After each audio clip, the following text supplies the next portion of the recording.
মানা সোনা বাড়িতেই আছে, বলছে আজ জমিয়ে খাবো। ব্যাগ আর টাকাটা দাও, দেরি হলে মাংস কি আর পাবো? মাংস নিয়ে চলে এসেছে, তাই পরিষ্কার করে ধুয়ে লবণ আর পাতিলেবু দিয়ে ভালো করে মেখে নিলাম।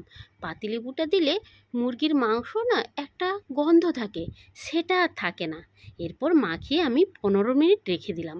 দেখুন 15 মিনিট পরে এটা থেকে কতটা জল বেরিয়েছে দেখুন। এই জলটা আমি ফেলে দেবো।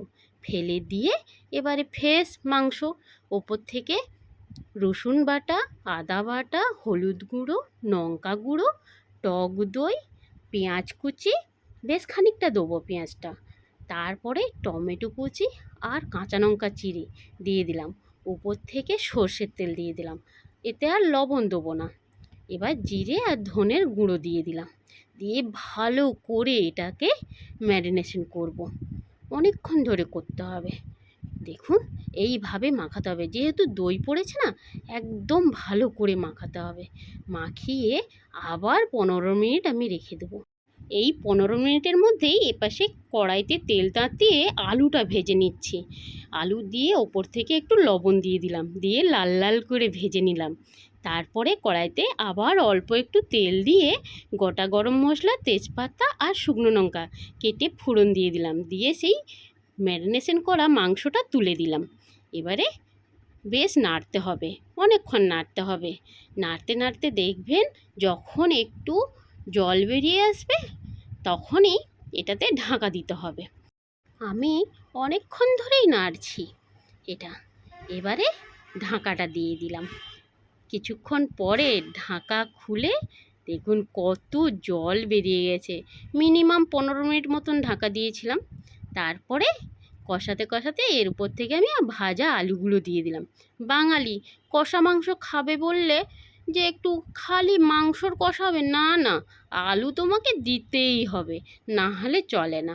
দেখুন এবারে আমার মাংসটা একদম অনেকটাই কষানো হয়ে গেছে। যত রকমই পেঁয়াজ, টমেটো, লঙ্কা সবই গলে গেছে। এবার আমি ওপর থেকে অল্প একটু জল দেবো। জল দিয়ে মাখো মাখো করে নেবো, একদম কষা কষাই হবে।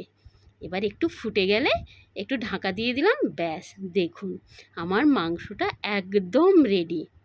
ওরা তো এই কষা মাংস আর একটু শসা, একটু গাজর কুচি এটা দিয়েই খেয়েছে।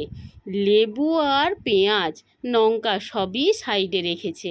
ওরা খেত, এত প্রশংসা করছে, বলে তুমি এত ভালো রান্নাটা করেছো না, দারুণ লাগছে। তাই আমি আর লোভ সামলাতে পারলাম না, তাই আমিও খেতে বসে গেলাম। বাবা ছেলে ওরা যে তৃপ্তি করে খেয়েছে, এইটুকুতেই আমি শান্তি। তারপরে দেখুন আমি ভাতের মধ্যে একটু গ্রেভি, আলু আর একটু মাংস নিয়ে খাচ্ছি। সত্যি আমার মানে কিছু বলার নেই, মুখে কোনো ভাষা নেই, খুব ভালো লাগছে। হুম বলে বোঝাতে পারবো না, এত সুন্দর হয়েছে খাবারটা। মাংসটা এত ভালো হয়েছে। আমি এই ফার্স্ট টাইম রান্না করেছি এবং আপনারাও খাবেন।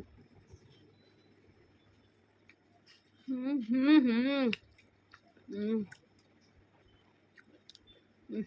কোনো কথা হবে না। খুব সুন্দর, খুব সুন্দর।